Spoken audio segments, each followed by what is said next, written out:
예, 안녕하세요. 자, 오늘은요, 저번 12.3 내란 사태 때, 내란 사건 때, 당시에 그 국무총리였던 한덕수, 그쵸? 한덕수 씨 관련된 건데, 자, 어제 1심 판결이 나왔죠. 2026년 1월 21일, 그죠? 그래서 서울중앙지법 형사합의 제33부 이렇게 나와 있고요. 재판장은 이진관이었습니다.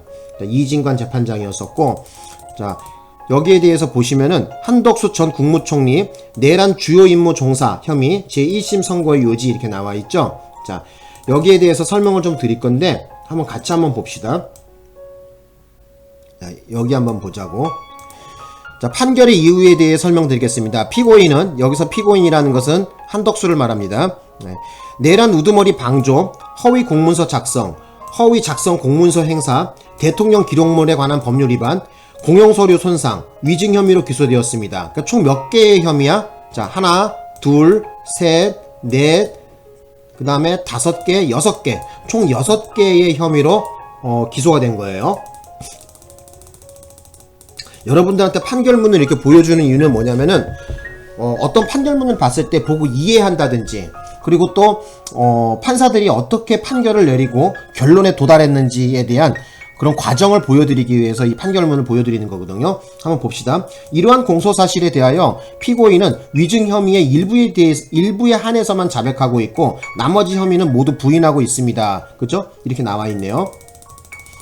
자, 그런데 계속해서 봅시다. 이제 여기 아래를 봐야 되겠죠? 자, 아래 타이틀을 보니 내란 주요 임무 종사 혐의. 자, 순서대로 살펴보겠습니다. 먼저 내란 주요 임무 종사 혐의에 대해서 살펴봅니다. 그 세부적인 내용이 복잡하므로 결론을 먼저 말씀드리겠습니다. 내란 주요 임무 종사 혐의에 대해서는 유죄로 인정합니다. 참고적으로 내란 주요 임무 종사가 아니라 내란 우두머리 방조에 대해서 설명을 드리면 처음 기소된 내란 우두머리 방조 혐의는 범죄로 성립할 수 없습니다. 예, 여기 이렇게 나와 있죠. 그래서 지금 여러분들 이번 시험에서도 나올 수도 있을 것 같아요. 자, 앞으로 시험에도 나올 것 같은데, 일단 내란죄에 대해서 제대로 이해하시는 분들이 잘 없는 것 같아요. 이 내란죄는 형법상 필요적 공범이면서 집합범에 해당되거든요. 그래서 종범의 형태라든지 교사범의 형태라든지 이런 거 자체가 없어. 어쨌든 이것은 혼자 저지르는 것이 아니라 여러 명이서 같이 어떤 임무를 논아서 떼그지로 같이 저지르는 거거든요. 그렇기 때문에 요 죄 자체에 종범의 형태까지 전부 다 함께 포함하고 있는 거거든요. 그래서 예를 들면은 어떤 큰 범죄가 있다면, 그죠? 어떤 범죄가 있다면 이 범죄를 혼자 저지를 수도 있지만, 자, 내란죄 같은 경우에는 혼자 저지르는 것이 아니라 어떤 범죄가 있으면은 여러 명이서 같이 저지르는 거야. 이렇게 여러 명이서 같이 임무를 찢어발겨갖고 서로 나눠서 같이 임무를 조금씩 수행해갖고 저지르는 것이 바로 이 집합범의 성질이거든요. 그죠? 필요적 공범이자 집합범이라고 그러잖아요. 그죠? 그래서 여기 보시면은 보세요. 예. 그 내란 우두머리 방조 혐의는 성립할 수 없습니다. 이렇게 나와 있죠. 저도 여기에 대해서 그 당시에 특검에서 이런 얘기를 하길래 이해가 안 갔거든요. 내란죄에 방조 혐의가 있나? 내란죄는 가담만 하면은 그 가담의 여부에 따라서 3단계로 나누어서 처벌하는데 어떻게 방조가 있을 수가 있지? 아무리 외부적으로나 뭐 이런 걸 봤을 때 또 말이 안 되는 건데 이런 생각이 들더라고요. 근데 역시 이진관 재판관도 역시 저하고 똑같은 생각을 가진 거예요. 그리고 다른 변호사 하시는 분들도 그런 얘기는 하더라고요. 자, 그러면 계속해서 봅시다. 자, 여기 내란죄가, 그죠? 필요적 공범이며, 그 다음에 형법 총칙상, 바로, 총칙상 규정인 바로 이 종범을 적용할 수 없는 이유를 갖다가 여기 나와 있습니다. 내란죄는 필요적 공범으로서 관여자의 의사 방향이 일치하는 집합범이므로, 그쵸? 어떤 한 목적을 가지고 여러 명이 달라붙어 갖고 저지르는 범죄란 말이야. 내부자들 사이에서는 각자 수행한 역할에 따라 우두머리, 지휘자, 주요 임무 종사자 등, 그 다음에 또 여기 좀 하나 빠졌는데, 그게 뭐냐면은 부하 수행자거든요. 단순 가담자거든요. 처벌을 될 뿐 방조범에 관한 형법 총칙 규정이 적용될 여지가 없습니다. 요거 알아두셔야 돼. 그죠? 그래서 내란 우두머리 방조라는 건 있을 수가 없는 거야. 그죠? 3단계로 나눠서 처벌하기 때문에 어쨌든 거기에 내란에 쬐끔이라도 일부라도 가담돼 있다면은 3단계로 나누어서 만약에 가담의 여부가 약하다 그런다면은 제87조 제3호에 따라서 부하수행자로 처벌을 되는 거겠죠. 근데 지금 이 한덕수 같은 경우에는 당시에 우리나라 권력 그 서열이 행정부에서 대통령 다음으로 다음 서열이란 말이야. 국무총리란 말이에요. 그죠? 그래서 종범이라는 것은 좀 제가 보기로는 좀 납득이 안 가는 소리 같았어요. 근데 역시 판사도 그렇게 생각했겠죠. 자, 계속해서 봅시다. 자, 요거 조금 내려가 보자. 자, 여기 한번 보자고. 따라서 내부자에 해당하는 피고인에게는 형법 총칙에 규정되어 있는 형법 제32조에 따른 방조범이 성립될 여지가 없으므로, 그죠? 형법 제32조 같은 경우에는 방조범이거든요. 자, 내란 우두머리 방조의 공소사실은 범죄로 되지 않았을 때에 해당하게 됩니다. 내란 우두머리 방조 혐의로 기소되었으나 내란 주요 임무 종사자 혐의가 택일적 추가적으로 병합되는 형태로 공소장이 변경되었습니다. 이렇게 나와 있어요. 자, 제 얘기를 잠깐 들어보세요. 여러분 뭐 처음 공부하시는 분은 이 공소장 변경이 뭔지 잘 모르는 것 같은데, 우리가 어떤 죄를 저지르잖아요. 죄를 저지르면은 검사가 이 사람 이 죄로 판사님 처벌해 주세요라고 어떤 죄명을 갖다가 적어서 올립니다. 그런데 그 죄를 갖다가 판사가 인정을 해줘야 되는데, 만일에 그 죄가 해당 사항이 없으면은 자칫하면 무죄가 나오거든요. 그래서 그거를 방지하기 위해서 어떤 것을 하고 있냐면은 우리 공소장 변경이라는 것을 통해서 추가적으로 만약에 판사님 이 범죄가 아니라면은 이 범죄가 되는지도 봐주세요라는 거예요. 공소장 변경은. 그래서 여기 보시면은 자, 혐의가 택일적 추가적으로 병합됐다 그랬거든요. 그러니까 만약에 내란 우두머리 방조가 인정이 되지 않으면은 내란 주요 임무 종사자로 처벌해 주십시오라는 그러한 것을 갖다가 공소장 변경이라 그래요. 자, 계속해서 말씀 좀 드려볼게요. 자, 이에 대하여 변호인은 특별검사가 당소 공소 제기한 내란 우두머리 방조 공소사실과 택일적으로 추가할 것을 신청한 내란 주요 임무 종사 공소사실은 기본적 사실관계가 동일하지 않고 공소장 변경을 허가할 경우 피고인의 방어권 행사에 실질적인 불이익을 초래할 염려가 있다고 공소장 변경은 위법하다고 주장했거든요. 그런데 이 이진관 판사는 어떻게 봤냐면은, 자, 보겠습니다. 계속해서 볼게요. 특별검사가 당초 공소 제기한 내란 우두머리 방조 공소사실과 이 법원이 공소사실의 택일적 추가를 허가한 내란 주요 임무 종사 공소사실은 범행의 주체, 시기와 장소, 구체적 행위, 태양 모두가 동일하다는 거야. 그러니까 쉽게 얘기하자면은 큰 범죄의 테두리 안에서 공소장 변경을 할 수 있는, 그죠? 피고인의 방어권 행사에 어떤 불이익이 크게 없다는 거야. 네? 쉽게 얘기하자면 뭐냐면은 내란 우두머리 방조라는 이거하고 주요 임무 종사자, 그죠? 주요 임무 종사자에 해당하는 이 사안하고는 큰 테두리 안에서 같은 궤를 같이 한다, 이렇게 보면 돼요. 왜 그랬냐면 그 이유를 여기다가 재판관이 말했죠. 그죠? 범행의 주체가 동일하고요. 시기와 장소도 동일해요. 그리고 구체적인 어떤 행위 태양마저도 역시 크게 큰 범주를 벗어나지 않는다는 거야. 그러니까 판사가 판단할 때, 그죠? 판단할 때 내란 우두머리 방조한 사실이나 주요 임무 종사한 이 사실이나 그거나 큰 문제가 되지 않고 피고인이 이것을 방어하는 데 있어서 큰 어려움이 없다고 본 거예요. 자, 그 다음 계속 보겠습니다.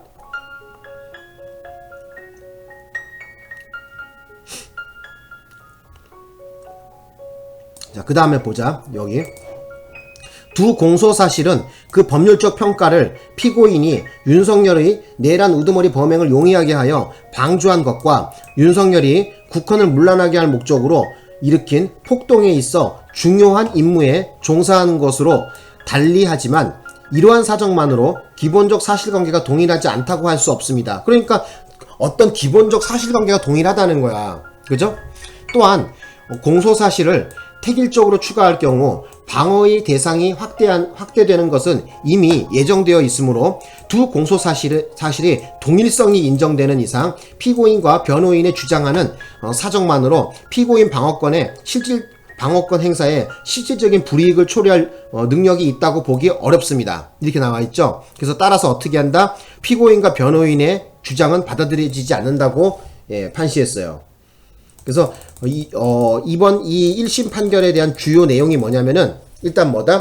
내란죄 같은 경우에는 필요적 공범이며 집합범이기 때문에 방조의 형태가 존재하지 않는다는 거, 요것이 판시사항이 제일 중요한 거고, 그 다음 판시사항에서 중요한 거는 뭐다? 공소장 변경과 관련된 건데, 내란 우두머리 방조라는 거와, 그죠? 내란 우두머리 방조라는 공소사실과, 또 하나는 뭐예요? 주요 임무 종사자에 대한 공소사실은 뭐라 그러죠? 기본적 사실관계가 같이 궤를 같이 한다, 이렇게 볼 수가 있다는 거예요.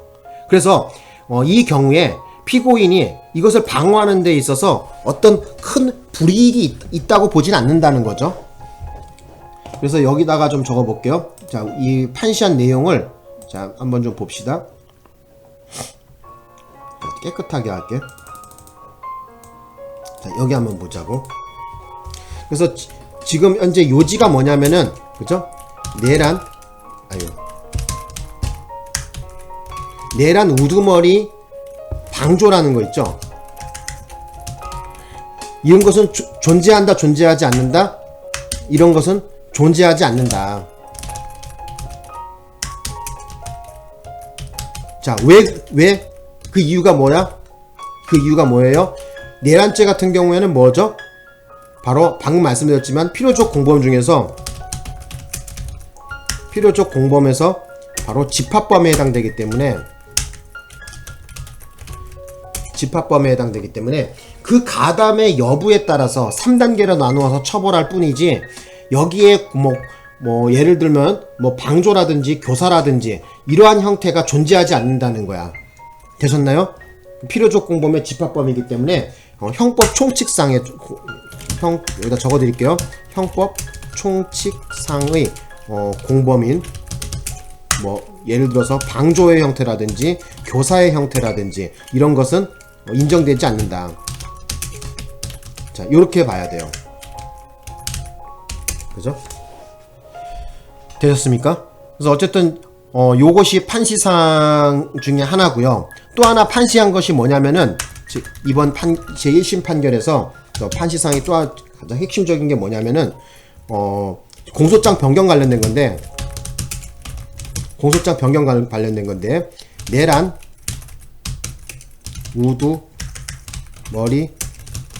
우두머리 방조라는 공소사실과, 그죠? 또 하나는 뭐예요?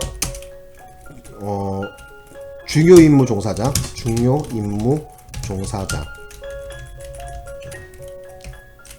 내란.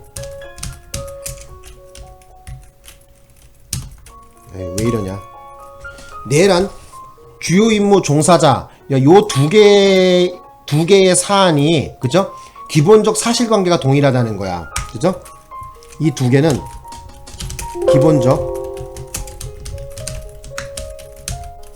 기본적 사실관계가 동일하고, 뭐 그 시기라든지, 그죠? 시기라든지 장소라든지 행위태양이라든지 이런 부분에 있어서 같이 궤를 한다. 그렇기 때문에 비록 공소장 변경을 한다고 하더라도 피고인이 방어하는 데 있어서, 재판을 방어하는 데 있어서 어떤 불이익이 없다고 본 거예요.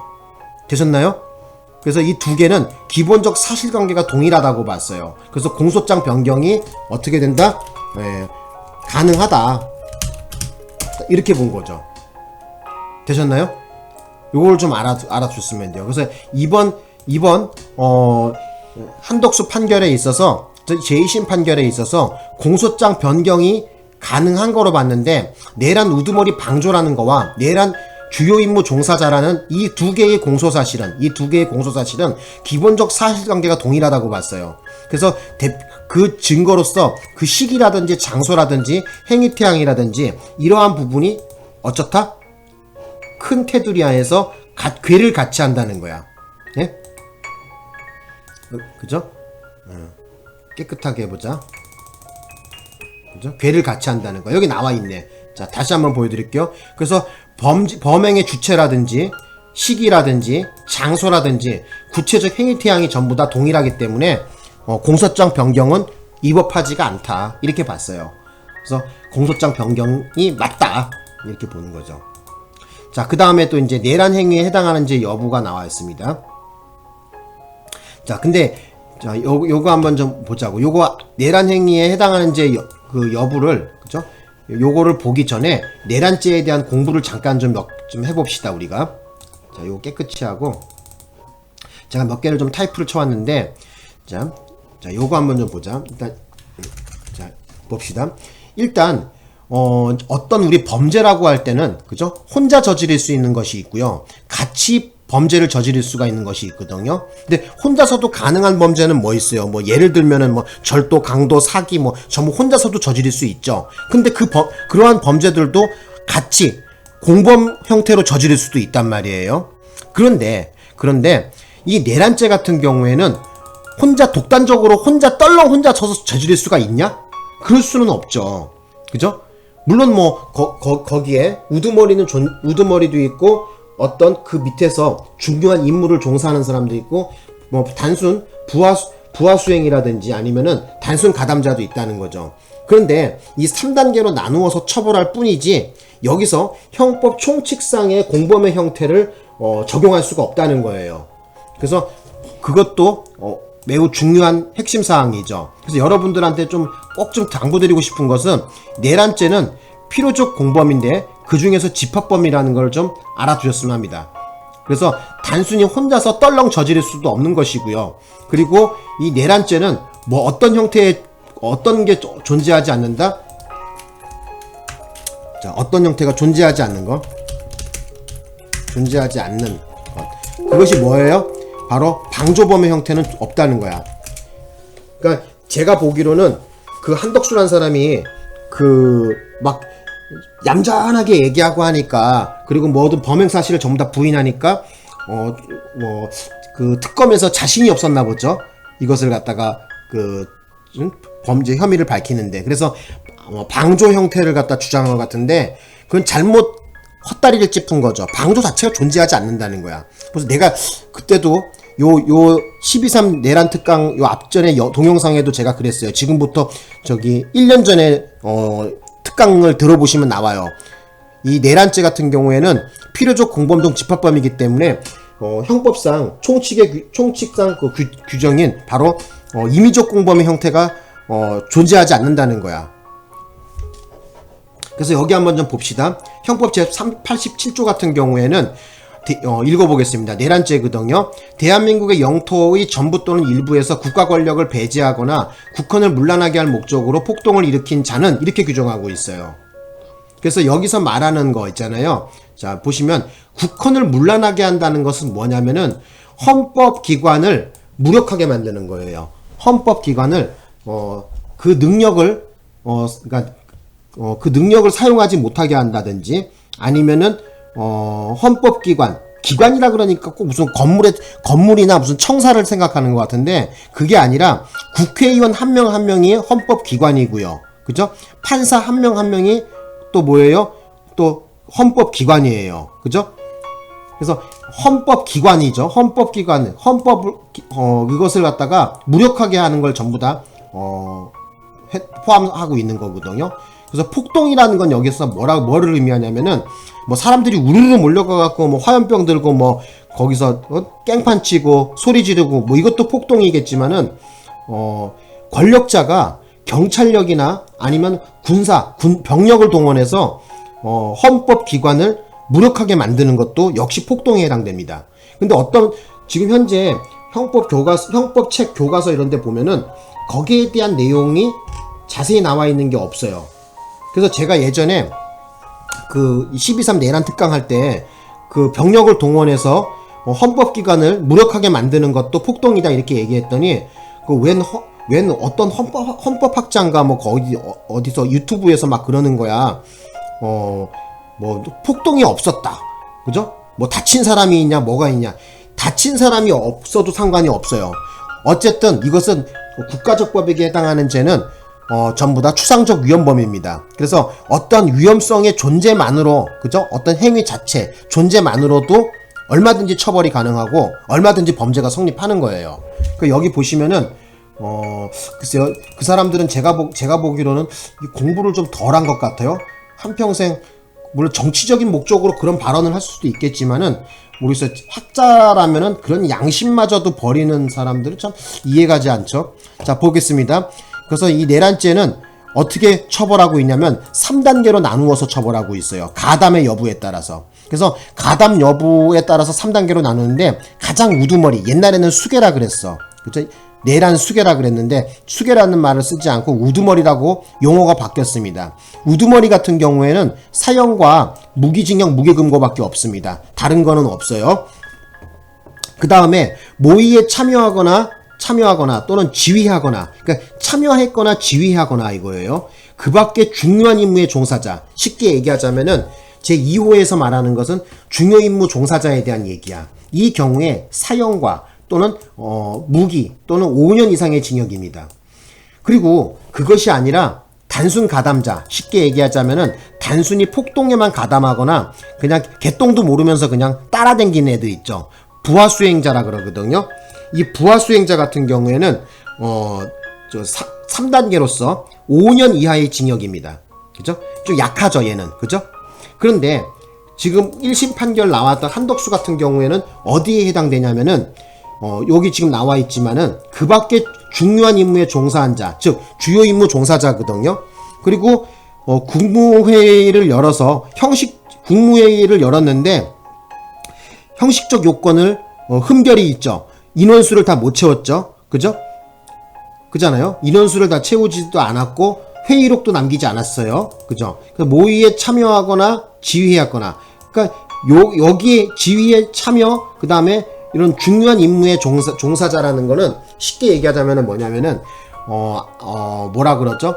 뭐 계엄령 포고문을 작성했거나 계엄령에 관련된 어떠한 중심적인 역할, 그런 걸 갖다가 형식적으로 완성시키는, 그러니까 예를 들면은 계엄 포고문을 작성하기 위해서, 그죠? 모여있는 장관들에게 여기에 서명하라고 얘기를 했다든지, 아니면은 그러한 국무회의를 그러니까 사람들을 모아서 각 장관들에게 계엄의 정당성을 얘기한다든지 뭐 이러면서 어떤 행위를 갖다가 했을 때 전부 다 주요 임무 종사자에 해당되는 행위거든요. 그게 이따 판결문을 보시면 나와요. 그리고 또 하나 드리고 싶은 말씀이 뭐냐면은 여기 나와 있는 우두머리라는 것은 사람들이 전부 다 전 윤석열 대통령만 생각하는 것 같은데 그렇지 않습니다. 우두머리는 꼭 한 명이 아니더라도 상관없어. 우두머리는 2명도 될 수가 있습니다. 심지어 3명도 가능해. 왜 그러냐면은 우두머리라 해갖고 꼭 한 명이 아닌 경우가 있겠죠. 왜 그러냐면은 실질적인 어떤 총체계에 해당되는 지휘하는 경우 있죠. 총체계 지휘를 했다든지 큰 밑그림을 그렸다든지. 그러니까 지금 현재로서는 김용현이죠. 그죠? 국방부 장관 김용현이었었죠. 그죠? 자, 그러한 사람이 어떻게 돼요? 우두머리가 될 수도 있어. 그러니까 윤석열과 플러스 또 누구? 김용현도 우두머리가 될 수가 있는 거예요. 그죠? 만약에 그 역할이 조금 좀 약하다 그러면은, 그죠? 가담의 여부가 조금 흠결이 있다 그러면은 주요 임무 종사자로 가겠죠. 그죠? 근데 어쨌든 제가 봤을 때는 우두머리라고 해서 반드시 한 명만 된다는 건 아닙니다. 형법 학자들도 그렇게 얘기하고 있어요. 예. 자, 뭐 이렇게 설명을 좀 드려볼 거고요. 자, 그러면 또 봅시다. 자, 그래서 여기 보면은 내란 행위 해당 여부 나왔는데, 먼저 12.3 비상계엄 선포와 이에 근거하여 포고령을 발표하고 군 병력과 경찰 공무원을 동원하여 국회, 중앙선관위 등을 점거, 출입 통제하거나 압수수색한 행위가 내란 행위에 해당하는지 여부를 살펴보겠습니다. 이렇게 나와 있죠. 그죠? 보겠습니다. 자, 보자고 여기. 사실관계는 다음과 같습니다. 제가 읽어볼게요. 윤석열 전 대통령과 김용현 전 국방부 장관은 국회의 다수당이 쟁점 법안들에 대한 단독 처리를 강행하고 형법상 간첩죄 개정에 반대하며 정권 퇴진 탄핵 집회를 지속하고 국무위원의 다수의 고위 공직자들을 탄핵하며 정부가 추진한 주요 사업의 예산을 삭감하고 중앙선관위 부정선거 관여 의혹과 여론조사기관의 여론조작 등으로 국정 운영이 어려워졌다는 이유를 내세워 비상계엄을 선포하기로 마음먹었습니다. 그죠? 이게 피고인들의 주장이죠. 그죠? 그죠? 그죠? 김용현과 윤석열의 주장이었었죠. 자, 계속해서 보겠습니다. 자, 이에 따라 윤석열과 김용현은 비상계엄 선포 후 군과 경찰을 동원하여 국회를 봉쇄하고 장악하여 비상계엄의 해제 요구한 의결을 저지했답니다. 저지하는 등 국회를 무력화시킨 다음 국회가 헌법기관이죠. 그죠? 그죠? 이 경우 국회를 무력화시켰잖아요. 그죠? 병력을 동원해서 국회의원들의 출입을 막았으니까. 그죠? 계엄 해제 표결을 하러 온 국회의원들의 표결을 방해했잖아요. 그죠? 못하게 했잖아. 그래서 국회의장이 담 넘어서 저기를 했잖아요. 그죠? 우원식이 담 넘어갖고 국회로 들어갔단 말이야. 국가 비상, 입법 기구를 창설하고, 그리고 중앙선관위를 장악한 후 부정선거와 여론조작 관련 증거 확보를 내세워 전산 자료를 영장 없이 압수수색하며 더불어민주당 중앙당과 선거 여론조사 기관인 여론조사꽃 사무소를 장악하는 한편 포고령에 근거하여, 그죠? 여기 여론조사 꽃이라는 것은 그 누구죠? 그 왜 머리 뭐 이렇게 빠마한 사람 그 이름 뭐야? 그 있죠? 그 사람이 뭐 관여된 여론조사 기관이죠. 국회의원, 정치인 등 주요 인사와 중앙선관위 관계자들을 영장 없이 체포 구금하고 MBC, JTBC, 한겨레 신문, 경향신문, 자, 맞아. 김어준, 여론조사 꽃 얘기하는데, 김어준 운영 인터넷 신문 등 당시 정부의 비판적인 입장을 취하는 특정 언론사에 대한 봉쇄, 단전 단수 조치를 하라고 계획하였습니다. 계속해서 읽어보겠습니다. 깨끗이 하고. 자, 그 다음 보자고. 지루한 사람들은, 이거 수험생은 이거 뭐 그렇게 관심있게 볼 필요는 없어. 그래도 한번 봐두면 좋겠죠? 자, 계속해서 보겠습니다. 윤석열과 김용현은 위와 같은 모의에 따라 국회 등 주요 기관 봉쇄, 특정 언론사 단전 단수 조치, 국가 비상입법기구 관련 예산 편성 등 소관 부처 장관들에게 지시할 사항을 미리 준비한 후 국무회의 심의 없이, 자, 중요한 것은 뭐냐면요, 일단 국무회의를 심의가 없었다는 거야. 지금 대통령의 권한 중에 계엄령을 떨어뜨리는 거 당연히 있죠. 그죠? 누가 권한이 아니래? 근데 문제가 뭐 되는 건 뭐냐면은 불법 계엄이라는 거야. 절차를 위반한 국무회의 심의가 없이 비상계엄이 선포됐단 말이에요. 그렇기 때문에 불법 계엄이기 때문에 위법하다는 것이죠. 그래서 국무회의 심의 없이 2024년 12월 3일 22시경을 기하여 전국에 비상계엄을 선포하기로 결의하고, 비상계엄 선포에 따른 조치사항이 있거나 비상계엄 선포와 함께 그에 따른 직무수행이 필요한 피고인 한덕수 전 국무총리, 법무부 장관 박성재, 행정안전부 장관 이상민, 통일부 장관 김용호, 외교부 장관 조태열 및 국정원장 조태용만을 사전에 대통령실로 불러 비상계엄 선포 계획과 조치사항을 알리기로 하였습니다. 다 부른 게 아니죠. 그죠? 다 부른 게 아니라 자기하고 조금 마음에 드는, 그죠? 뜻을 같이 할 수 있는 사람들을 부른 거죠. 그죠? 계속해서 볼게요. 자, 이에 따라 윤석열과 김용현은, 그러니까 나는 내가 보기로는 윤석열이 내란 우두머리라고 보는데, 사람들이 대부분이 김용현도 윤석열과 거의 동레벨에 해당되는 내란 우두머리 정도로 볼 수가 있어요. 이 공소사실로 봤을 때는 제가 보기로는 그래요. 그래서 우두머리가 한 명일 필요는 없어. 두 명도 가능하다는 거야. 여기 보세요. 2024년 12월 3일 10시 30분경부터 20시 6분경까지 사이에 이들에게 연락하여 대통령실로 오도록 한 다음 이들에게 국회가 탄핵을 계속하고 예산을 삭감하여 국정 운영이 어렵다. 종북 좌파들을 이대로 이 상태로 놔두면 나라가 거덜난다. 경제든 외교든 아무것도 안 된다는 취지로 말하며 피고인에게 대국민 담화문, 계엄사령부 포고령, 비상계엄 관련 지시사항이 담긴 문건을 이상민, 당시 행안부 장관이죠. 이상민에게 국회 등 주요 기관에 대한 시간대별 봉쇄 계획과 특정 언론사 단전 단수 조치 지시가 담긴 비상계엄 관련 문건을 조태열에게, 자 여기 봅시다. 그 다음으로 넘어갈게. 조태열에게, 자 조태열에게, 자 조태열에게까지 했죠. 재외 공간을 통해 대외관계를 안정화시켜라는 취지로 기재된 비상계엄 관련 문건을 각각 건네주는 등 비상계엄 선포에 따른 조치사항을 지시하였습니다. 그 과정에서 윤석열은 피고인으로부터 비상계엄 선포를 위해서는 국무회의 심의라는 요건을 갖춰야 한다는 취지의 말을 듣고, 그죠? 그러니까 이 윤석열이 어떻게 한 거예요? 비상계엄을 선포를 그냥 하려고 하니까 지금 한덕수가 뭐라 그랬냐면은 국무회의라는 국무회의 심의라는 어떤 요건을 갖춰야지 하는 거지, 그냥 하면 나중에 문제가 생길 수 있다 이렇게 얘기했겠죠. 국무회의 심의라는 외관 형성을 위하여, 그죠? 그러니까 절차적 어떤 합법성을 갖다가 갖추기 위한 그런 걸 말하는 거죠. 외관 형성이라는 거. 필요한 의사 정족수를 확보를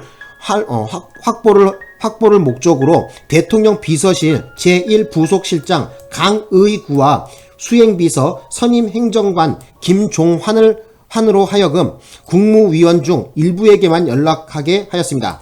자, 윤석열은 국무회의 의사 정족수 11명이 모인 직후 2024년 12월 3일 22시 16분경부터 22시 18분경까지 사이에 대통령 집무실과 연결된 대접견실에서 김용현을 통해 비상계엄 선포문을 그곳에 모인 피고인들과 국무위원들에게 배부하고 실질적인 심의 없이, 자 중요한 내용이네요. 지금 실질적인 심의가 없었어요. 그죠? 사람들이 모였어. 그죠? 국무위원들이 전부 다 모였는데 실질적인 심의가 없었어. 그리고 일방적으로 비상계엄을 선포하겠다고 통보했어요. 그죠? 같은 날 22시 23분경 대통령실 제1층 브리핑 룸으로 가 대국민 담화를 발표하고, 내려가 보자. 대국민 담화를 발표하고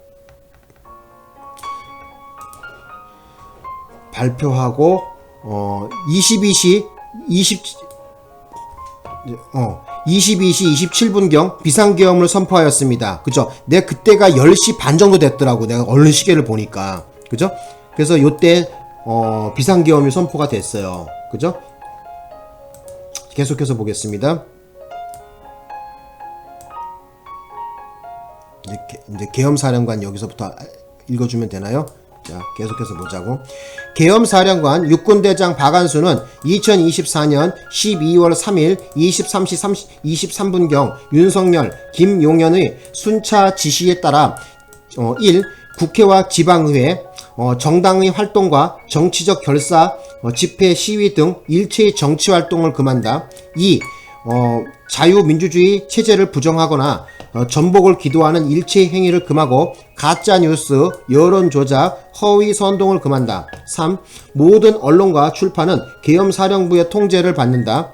4. 사회 혼란을 조장하는 파업, 태업, 집회 행위를 금한다. 자, 5. 전공의를 비롯하여 파업 중이거나 의료 현장을 이탈한 모든 의료인은 48시간 내에 본업에 복귀하여 충실히 근무하고 위반 시에는 계엄법에 의해 처단한다. 자, 6. 반국가 세력 등 체제 전복 세력을 제외한 선량한 일반 국민들은 일상생활의 불편을 최소화할 수 있도록 조치한다. 이상 포고령 위반자에 대해서는 개헌법 제9조에 의해 영장 없이 체포, 구금, 압수수색을 할 수 있고 개헌법 14조에 의하여 처단한다는 내용의 포고령을 발표하였습니다. 자, 무시무시하죠, 내용이. 그죠? 그죠? 되셨죠? 자, 계속해서 읽어보겠습니다.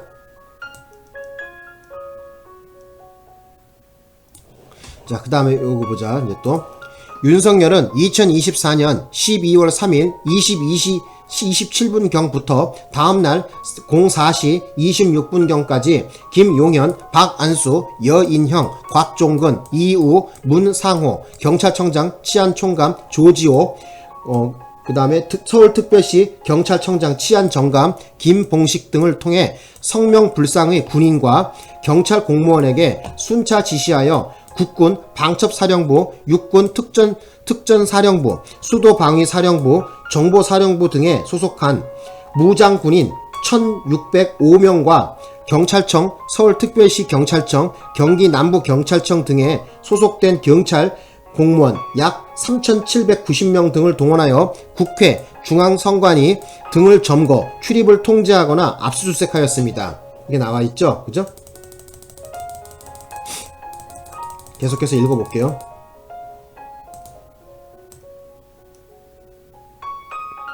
자, 봅시다.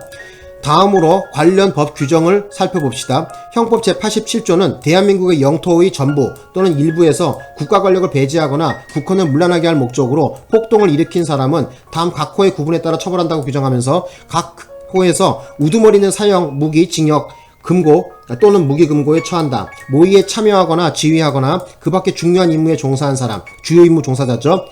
사형, 무기, 5년 이상의 징역이나 금고에 처한다. 살상, 파괴, 약탈행위를 실행한 자도 다음과 같다. 부하 수행하거나 단순히 폭동에만 관여한 사람은 5년 이하의 징역이나 금고에 처한다라고 규정하고 있습니다. 아까 제가 이거 읽어드렸죠, 그죠? 설명했잖아, 아까 거기서. 계속해서 보자고. 자, 봅시다. 형법 제91조 2장에서 국헌을 문란하게 할 목적이란 다음 각 호의 어느 하나에 해당함을 말한다는 규정을 하면서 1호에서 헌법 또는 법률에 정한 절차에 의하지 아니하고 헌법 또는 법률의 기능을 소멸시키는 것, 2호에서 헌법에 의하여 설치된 국가기관을 강압에 의하여 전복 또는 그 권능 행사를 불가능하게 하는 것을 들고 있습니다. 그죠? 어쨌든 기능을 행사할 수 없게, 그죠? 기능을 행사할 수 없게 방해하고 무력화시키는 것을 말하는 거예요. 형법 제87조에서 규정하는 폭동이란, 자, 여기 중요합니다. 요거 알아두셔. 폭동이란, 자, 여기 어디서? 자, 형법 제87조에서 규정하는, 자, 폭동이란 다수인이 결합하여 폭행 또는 협박하는 것을 말하고, 여기서 폭행 또는 협박은 일체의 유인력 행사나 외포심이 생기게 하는 해악의 고지를 의미하는 최광의의 폭행 협박을 말하는 것으로서 이를 준비하거나 보조하는 행위를 천천히 파악한 개념이며 그 정도가 한 지방의 평온을 해할 정도의 위력이 있음을 요한다고 합니다. 그쵸? 우리 형법책 피면 나와 있죠? 요런 내용 나와 있죠? 그쵸? 최강의의 폭행을 또 얘기하고 있고요.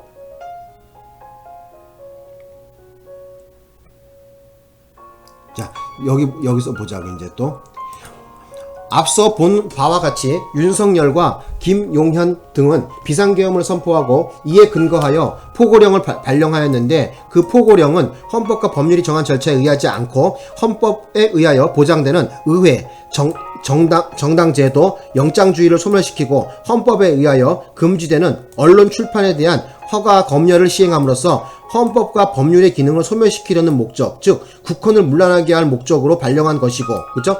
자, 잠깐만요. 설명 좀 드려볼게요. 다른 거는 몰라더라도 지금 의회 있죠, 그죠? 여기 보시면 의회, 국회를 얘기하는 거겠죠, 그죠? 이거의 기능을 어떠한 경우라도 막을 수 없습니다. 자, 봅시다. 계속해서 즉 국헌을 문란하게 할 목적으로 발령한 것이고 다수의 군 병력과 경찰 공무원을 동원하여 국회, 중앙선관위 등을 점거, 출입, 통제하는 등 다수인을 결합하여 유력을 행사하고 유형력인데 유력이라고 나왔네. 유형력을 행사하고 해악을 고지함으로써 한 지역의 평온을 해할 정도의 위력이 있는 폭동을 일으켰다고 인정됩니다. 이렇게 나와 있어요. 그죠? 자, 그 다음 읽어보겠습니다. 너무 길죠? 그죠? 여러분 지루하죠? 그죠? 그래도 뭐 어쩔 수 없지 뭐. 자, 그 다음에 따라서 12.3 비상계엄의 선포와 이에 근거하여 위법한 포고령을 발령하고 군 병력 및 경찰 공무원을 동원하여 국회, 중앙선관위 등을 점거, 출입 통제하는 등의 행위는 형법 제87조에서 정한 내란 행위에 해당합니다. 내란으로 규정했어요. 그죠? 내란으로 규정했다고 판사가, 재판관이. 자, 이하에서는 12.3 내란이라고 말하겠습니다. 이제 내란이야. 판사가 내란이래. 예? 내란이 인정됐단 말이야. 그죠? 더 이상 여기에서 왈가불가 얘기는 안 하겠죠, 이제. 자, 내란 중요 임무 종사 행위다. 이렇게 나왔는데, 자, 여기에 대한 얘기를 또 해볼게요.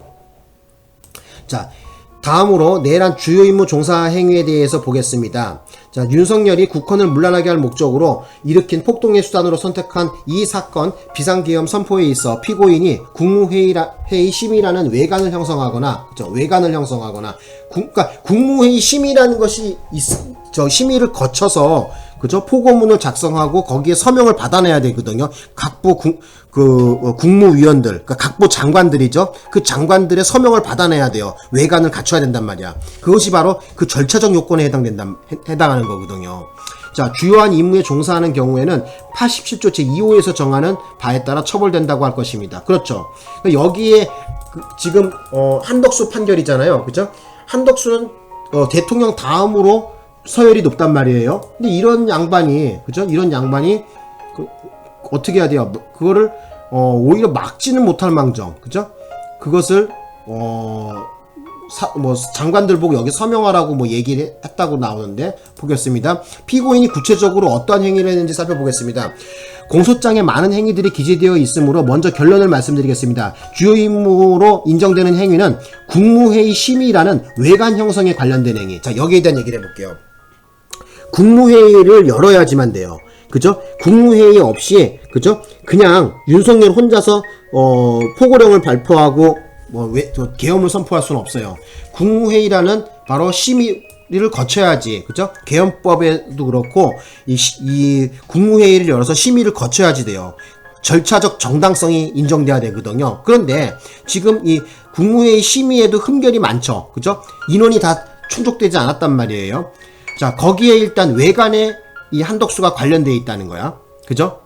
헌법과 법률에 의하여 피고인에게 인정되는 자기 의무 위반, 관련 부작위, 그 다음에 국무위원회 부서 외관 형성 관련 행위, 그 다음에 주요 기관 봉쇄 계획 및 특정 언론사 단수 조치 관련 지시 이행에 관한 논의입니다. 공소사실 중에 주요 임무 종사로 인정되지 않는 행위는 윤석열로부터 행사에 대신 참석하라는 지시를 받았다는 관련 행위, 비상계엄 선포 후 절차적 요건, 자, 중요합니다. 이거 절차적 요건이에요. 절차적 요건 구비 시도 관련 행위. 자, 요게 한덕수가 주요 임무 종사자라는 것에 결정적인 단서가 되는 게 뭐냐면은 바로 이 국무회의에 바로 외관 형성 관련해서 이거 절차적 요건을 구비하도록 시도했다는 거예요. 그래서 대통령이 그냥 선포하려고 계엄령을 선포하려고 했는데, 불법 계엄을 선포하려고 하니까 안 된다. 일단 절차적 요건은 구비하자라고 얘기했다는 거야. 요 행위가 바로 뭐예요? 바로 주요 임무 종사자의 결정적 단서가 되는 행위예요. 되셨습니까? 그래서 이진관 재판관도 제가 재판장도 아마 요 부분을 관심 있게 본 것 같아요. 저도 여기 되게 관심 있게 봤거든요. 일단 절차적 요건의 어떤 흠결을 막으려고 했던 시도, 그죠? 그래서 계엄 해제, 국무회의 심의 관련 왜 이렇게 말이 꼬이냐? 국무회의 심의 지연 관련 행위입니다. 이렇게 나와 있죠, 그죠? 그러니까 제일 중요한 것은 한덕수가 지금 문제가 되는 건 뭐냐면은 이 절차적 요건을 구비하기 위해서 어떤 행위를 했다는 거야. 국무회의라는 이런 외관 형성에 관련해 갖고, 그러니까 쉽게 얘기하자면은 그 포고문 작성을 하고 각 장관들에게 서명을 요구한다든지, 그죠? 내용을 어떤 계엄 선포의 당위성을 설명한다든지 굉장히 중요한 어떤 역할을 한 거죠. 그죠? 권력 서열 2위라는 사람이, 그죠? 대통령 다음으로 권력 서열이 높은 거 아니에요? 자, 그러면 봅시다. 그러면 주요 임무 종사에 해당하는 행위를 순서대로 보겠습니다. 먼저 국무회의 심의라는 외관 형성 관련 행위에 대해서 살펴보겠습니다. 피고인은 이 사건 비상계엄 선포에 관하여 국무회의 심의라는 절차적 요건을 외형적으로나마 갖추도록 함으로써 자, 윤석열 등이 내란 행위를 함에 있어서 중요한 임무에 종사했다고 인정할 수 있습니다. 그렇죠. 그러니까 아까 말씀드렸지만은 어쨌든 절차적 정당성을 확보하기 위해서, 그죠? 어떤 노력을 했다는 거야, 이 한덕수가. 그죠? 자, 계속해서 보겠습니다. 자, 그 다음에 또 볼게요. 헌법과 법률의 규정에 따르면 대통령이 비상계엄을 선포하기 위해서는 먼저 국무회의 심의를 거쳐야 하고, 이때 심의가 있어야 되겠죠. 국무회의 심의가 있어야 되겠죠. 각 장관들이 모여서 이것을 이렇게 우리 합시다, 맙시다, 서로 뭐 얘기가 오가야 되겠죠. 그 국무회의 심의는 구성원의 과반수의 출석으로 이루어집니다. 당시 국무회의의 구성원은 총 21명이었어요. 과반수에 해당하는 11명입니다. 과반수가 되려면 11명의 의사 정족수를 채우기 위해서는 당시 대통령실에 있었던 7명에 더하여 4명이 더 추가로 필요했었어요. 근데 여기 4명 중에서 누가 들어가냐면 송미령 장관, 그죠? 송미령 장관, 농림부 장관이죠. 송미령 장관이 요 4명 중에 1명이 들어갑니다. 예. 자, 계속해서 보겠습니다. 피고인은 윤석열이 대통령 집무실에서 비상계엄의 선포와 필요성과 정당성에 대하여 강변하고 피고인 등의 우려 표명에도 불구하고, 여기서 말하는 피고인이라는 것은 누구냐면은 한덕수를 말하는 거예요. 그래서 우려 표명에도 불구하고 미리 준비한 대국민 담화문 포고령, 비상계엄 관련 지시사항 문건 등을 건네주자 윤석열의 비상계엄 선포의 의지가 확고하다는 것을 깨달았습니다.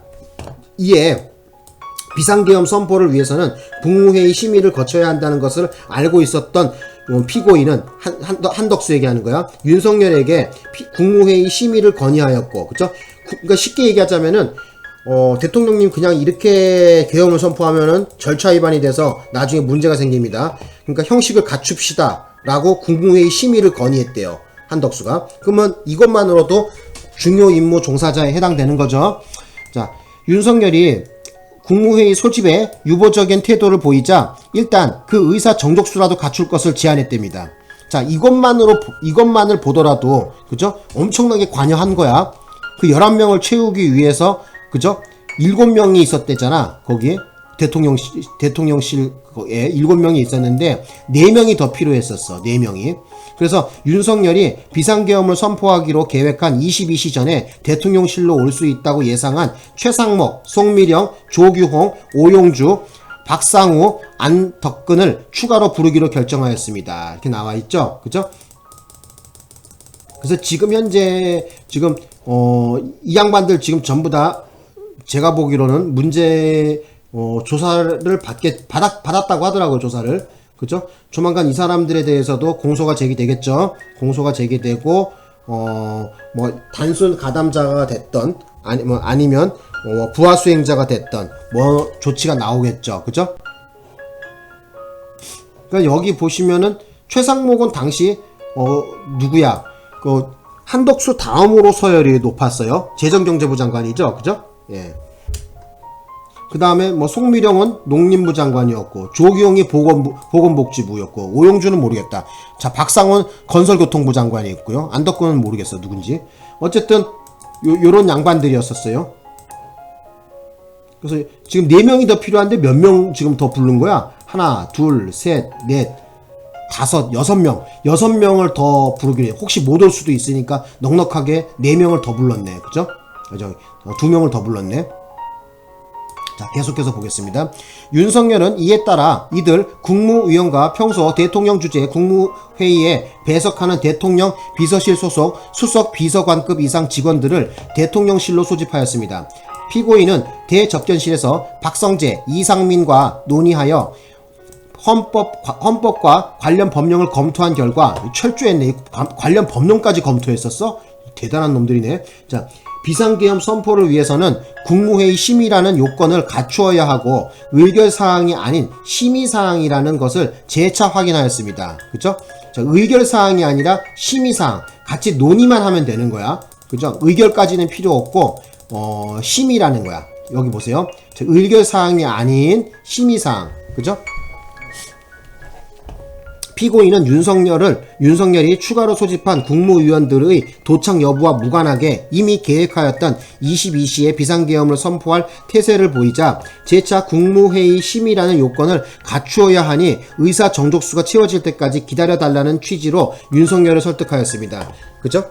그러니까 어쨌든 이 한덕수 같은 경우에는 그 최대한 이 절차적 흠결을 막아서라도 어떻게 뭐를 해보려고 했던 거였었죠. 그 중요임무 종사자죠.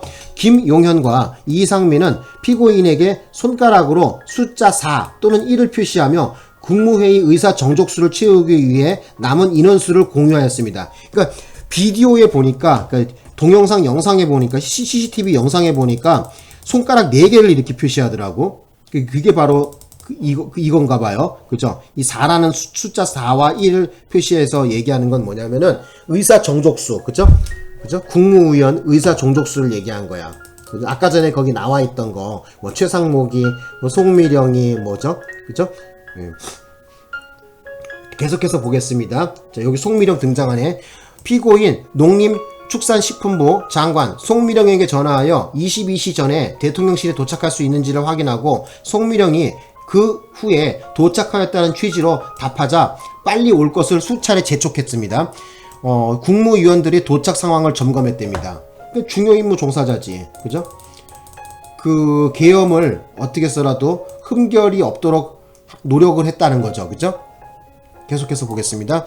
윤석열은 피고인 등의 헌법 등 법률 검토 결과 이에 따라 이미 계획한 22시를 넘겨 오영주가 마지막으로 도착함으로써 국무회의의 의사 정족수가 갖추어진 22시 14분경, 그러니까 10시 14분을 얘기합니다.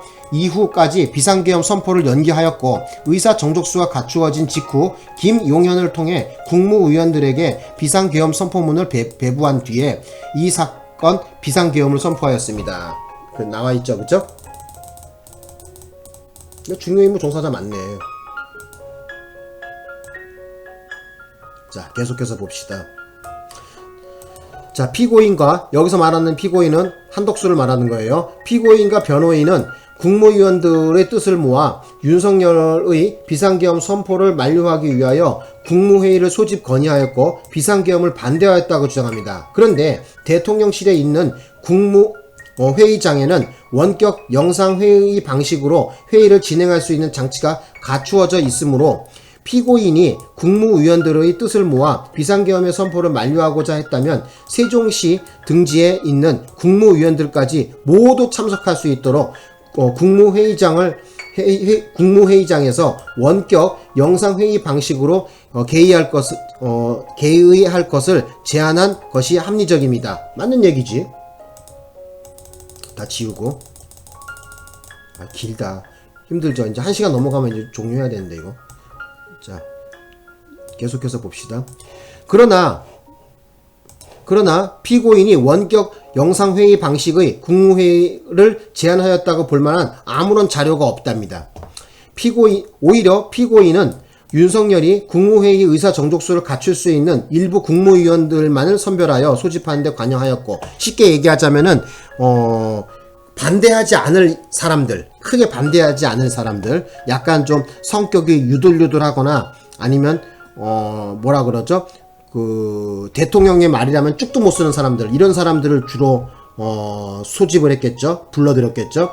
윤석열이 그중 한 명인 기획재정부 장관 최상목에게 소집 전화를 하는 것을 지켜보았으며 피고인 스스로도 그중 한 명인 송미령에게 전화하였습니다. 그러니까 이 얘기는 뭐냐면은, 일단 윤석열이 누구한테 전화했어? 최상목에게 전화했고요. 바로 한덕수는 송미령에게 전화했다는 거야. 전화해서 특히 피고인은 송미령을 재촉하면서도 대통령실로 소집한 이유를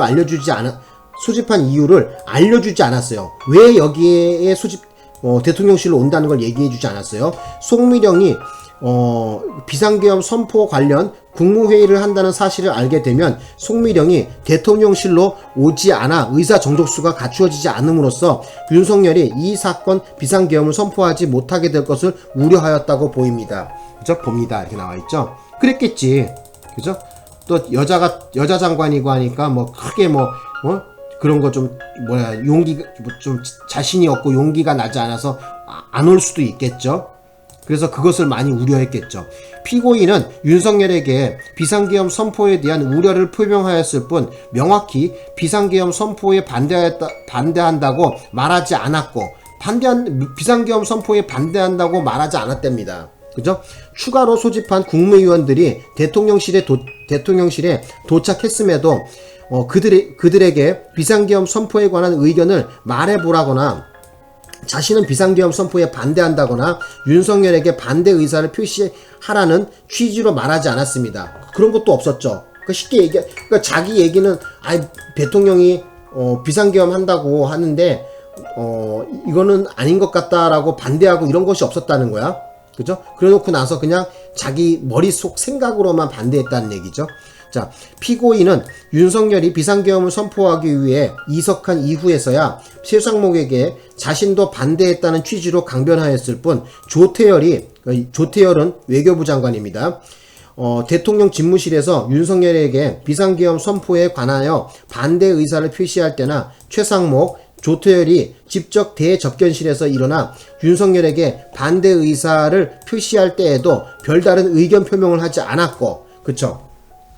그러니까 최상목하고 조태열이 일어나서 대접견실에서 일어나서 윤석열에게 반대 의사를 표시했는데 이때 한덕수는 뭐예요? 별다른 의견 표명을 하지 않았답니다.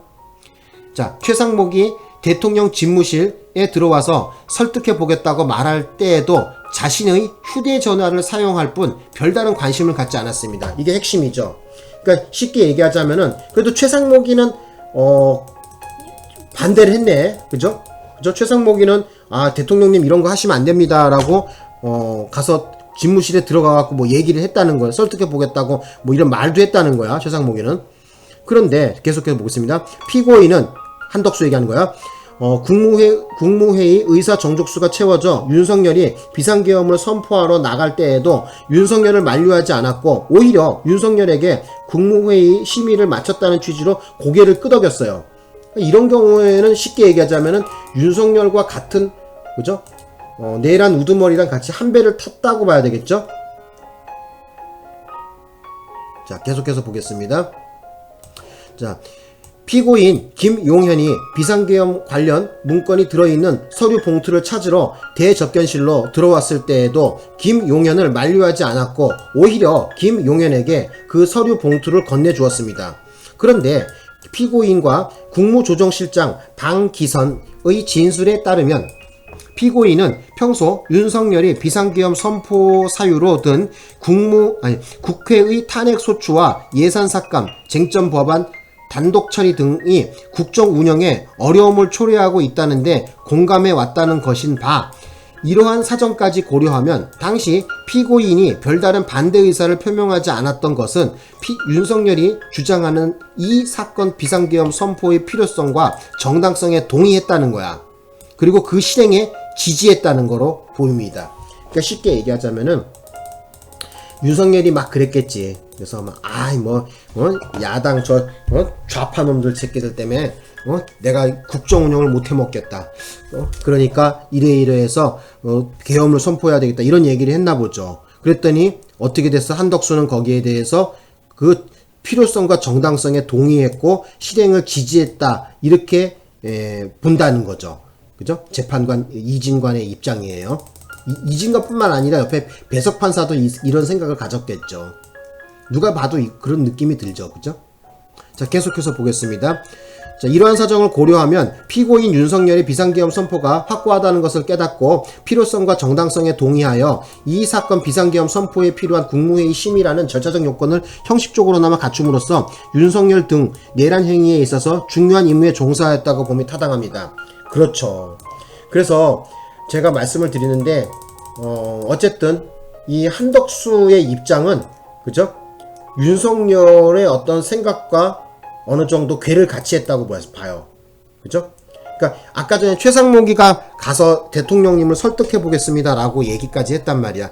그런 얘기를 하는데 거기에 동조한다든지 거기에 어떤 힘을 실어주지 않고 그냥 가만히 있었다는 점, 그죠?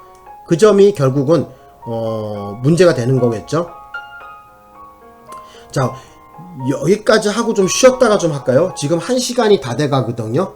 그래서 여기까지 하고 제2부에서 또 설명을 좀 드려볼게요. 제2부는 지금 여기 몇 페이지? 9페이지거든요.